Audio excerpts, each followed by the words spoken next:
Que dire alors? Nous faut-il demeurer dans le péché pour que la grâce se multiplie? Absolument pas.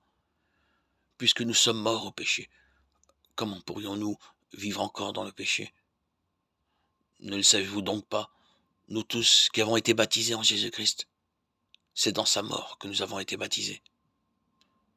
Si par le baptême dans sa mort nous avons été mis au tombeau avec lui, c'est pour que nous menions une vie nouvelle, nous aussi, de même que le Christ, par la toute-puissance du Père, est ressuscité d'entre les morts.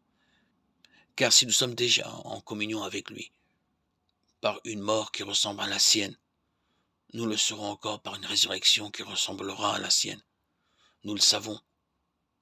L'homme ancien qui est en nous a été fixé à la croix avec lui pour que cet être de péché soit réduit à l'impuissance et qu'ainsi nous ne serons plus esclaves du péché.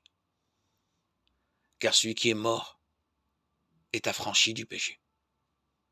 Et si nous sommes passés par la mort avec le Christ, nous croyons que nous vivrons aussi avec lui. Nous le savons en effet, ressuscité d'entre les morts, le Christ ne meurt plus. Sur lui la mort n'a plus aucun pouvoir.